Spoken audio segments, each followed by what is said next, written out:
प्रणाम दोस्तों। आज हम लोग बात करने वाले हैं 24 वीक के प्रेगनेंसी के बारे में। इसके पहले वाले वीडियो में हम लोग क्या बात किए थे कि 23वें वीक के प्रेगनेंसी के बारे में। वहां पे हम लोग देखे थे कि बच्चे का सारा पैरामीटर देखे थे कि किस तरह से बच्चा बड़ा हो रहा है, माँ में क्या चेंजिंग हो रहा है, फिजिकल चेंज हो रहा है क्या, और माँ में क्या क्या कॉम्प्लिकेशन हो रहा है। तो उसी तरह से अब यहाँ पे जानते हैं 24 वीक की जो प्रेगनेंसी है इसमें देखते हैं कि बच्चा अब कितना बड़ा हो गया है, माँ के अंदर क्या क्या चेंजिंग हो रहा है। तो सबसे पहले तो यहाँ पे हम लोग देखेंगे कि जो बच्चा का जो हार्ट रेट है वो कितना हो गया है। तो यहाँ पे हम लोग को बच्चा का जो हार्ट रेट देखने को मिलता है 126 से लेके 180 बीट पर मिनट मिलता है। तो हेड सरकमफ्रेंस, जो माथा का जो डायमीटर होता है, हेड का जो डायमीटर होता है, ये कितना होता है। जो अल्ट्रासाउंड करवाते हैं, अल्ट्रासाउंड पे एक रिपोर्ट रहता है, रिपोर्ट में सारा चीज दिया रहता है, वही पैरामीटर के बारे में बात कर रहे हैं।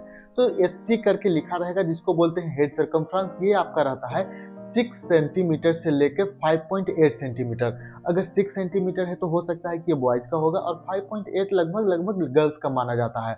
अगर एसी वहां पे दिया रहेगा जिसको बोलते हैं एब्डोमिनल सर्कमफ्रेंस, ये जो एब्डोमेन है, एब्डोमेन वाला जो एरिया होता है पेट का, इसका सर्कमफ्रेंस यानी कि इसका मेजर किया हुआ रहता है।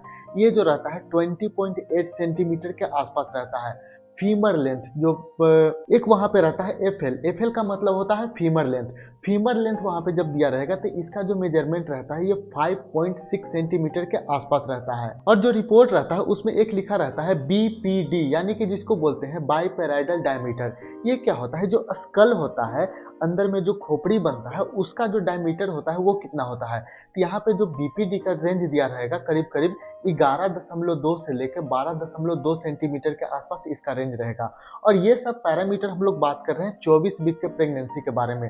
ये पैरामीटर किसी और वीक में नहीं फिट कर दीजिएगा, ये 24 वीक का जो प्रेगनेंसी रहेगा इस दौरान ये सारा कुछ पैरामीटर आपको देखने को मिलेगा। इस दौरान क्या होता है कि माँ के अंदर जो ब्लड प्रेशर रहता है वो करीब करीब होना चाहिए 120/80 जो नॉर्मल होता है, और उनका जो ब्लड प्रेशर जो रहता है 140 से ज़्यादा नहीं होना चाहिए। अगर फंडल हाइट देखें, जिससे बच्चा धीरे धीरे अंदर बड़ा हो रहा है और जैसे जैसे बड़ा होगा तो ऊपर की तरफ यूट्रस बढ़ता है, तो फंडल हाइट नीचे से लेकर ऊपर तक जिसको नापते हैं उसको फंडल हाइट बोलते हैं। ये जो रेंज जो होता है ये करीब करीब 22 से लेकर 26 सेंटीमीटर के आसपास इसका रेंज होना चाहिए। एक होता है OGTT, यानी कि ओरल ग्लूकोज टॉलरेंस टेस्ट, आपको चेक किया जाएगा। इसमें क्या होता है कि 75 ग्राम जो ग्लूकोज रहता है यानी कि शुगर रहता है वो आपको पिला दिया जाएगा, और करीब करीब 2 घंटा तक आपको बैठा दिया जाएगा। 2 घंटा के बाद आपको ब्लड लिया जाएगा, उसके बाद इसमें चेक किया जाता है कि आपके अंदर जो शुगर है वो कितना है। तो ये जो रेंज रहना चाहिए 140 ml पर डेसीलीटर से ज़्यादा नहीं होना चाहिए, ये इससे कम ही होना चाहिए। तो ये तो हुआ पैरामीटर के बारे में। अब हम लोग देखते हैं कि बच्चे के अंदर यानी कि फिजिकल चेंज बच्चे में क्या क्या हो रहा है। तो सबसे पहले देखते हैं यहाँ का बच्चा का जो वेट है वो करीब करीब 600 ग्राम का हो जाएगा, और बच्चा का जो लेंथ होता है वो 30 सेंटीमीटर यानी कि 11.8 इंचेज का बच्चा यहाँ पे हो जाएगा। जब फिजिकल डेवलपमेंट यहाँ पे बच्चा का देखा जाता है तो सबसे पहले देखते हैं स्किन। स्किन में रिंकल्स हो जाता है और धीरे धीरे धीरे धीरे अंदर फैट का डिपोजिशन होता है, यानी कि अंदर फैट बनने लगता है। बेबी का हेड यानी कि सर की बात करें तो उसका जो शरीर होता है उससे ज्यादा यहाँ पे बड़ा हो जाता है। अगर आंख की बात करें तो आंख क्या होता है, बेबी अब आंख बंद करने लगा है, खोलने लगा है। लंग्स में क्या हो गया है, लंग्स में सेल बन रहा है और उसके अंदर सरफेक्टेंट बन रहा है। क्यों बन रहा है, क्योंकि जब बच्चा बाहर आएगा तो लंग्स को फैलाने में वही मदद करता है। अगर वो सरफेक्टेंट नहीं बनेगा तो क्या होगा, जो लंग्स जो होता है बाहर आके जब बच्चा रोता है तो रोने की वजह से ही लंग्स फैलता है। अगर नहीं रोएगा तो लंग्स नहीं फैलेगा। तो ये कहाँ पे सरफेक्टेंट काम करता है, लंग्स को फैलाने में। अगर ब्रेन की बात करें तो क्या होता है कि बच्चा जितना भी एनर्जी ले रहा है उसका यहाँ पे 50% ब्रेन ले रहा है, क्योंकि ब्रेन का विकास अब बहुत ज्यादा होना है। फिंगर में और टो में, अगर हाथ का उंगली देखे और पैर का उंगली देखे तो यहाँ पे क्या होता है कि उसमें फिंगरप्रिंट डेवलप हो गया है। आप भी अपना पैर का उंगली चेक कर सकते हैं, पैर का उंगली में भी फिंगरप्रिंट होता ही होता है। बेबी का मूवमेंट अब बहुत अच्छा सा होने लगा है, अंदर में बेबी अब बहुत ज्यादा स्ट्रांग हो गया है। और यहाँ पे बात करते हैं कि जो बोन मैरो का, बोन मैरो से क्या होता है कि रेड ब्लड सेल का प्रोडक्शन होता है, यानी कि रेड ब्लड सेल आरबीसी का निर्माण होता है। तो बच्चा के अंदर भी अब बोन मैरो से आरबीसी का यानी कि रेड ब्लड सेल का निर्माण होने लगा है। अगर जेंडर की बात करते हैं तो यहाँ पे क्या होता है कि अगर मेल है यानी कि बॉय है तो बॉय में होता है टेस्टिस।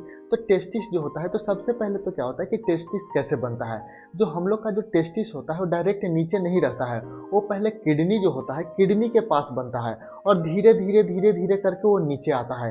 तो ये 24 वीक का जो प्रेगनेंसी होता है, यानी कि करीब करीब बोल सकते हैं कि 7 मंथ वाला जो प्रेगनेंसी है सेकेंड ट्राइमेस्टर का, तो यहाँ पे धीरे धीरे टेस्टिस जो होता है नीचे आता है। तो यहाँ पे सिर्फ एक ही टेस्टिस अभी नीचे आएगा और 10वें महीने के अंदर स्कॉटम के अंदर दोनों जो टेस्टिस होता है, दोनों टेस्टिस वहाँ पे आ जाता है। और गर्ल्स की बात करें तो यहाँ पे क्या होता है कि यूट्रस का डेवलपमेंट होता है और ओवरी का डेवलपमेंट होता है, और ओवरी में बहुत सारा अंडे का भी डेवलपमेंट यहाँ पे होने लगता है। तो ये तो हुआ कि बच्चे के अंदर क्या क्या फिजिकल चेंजिंग होता है।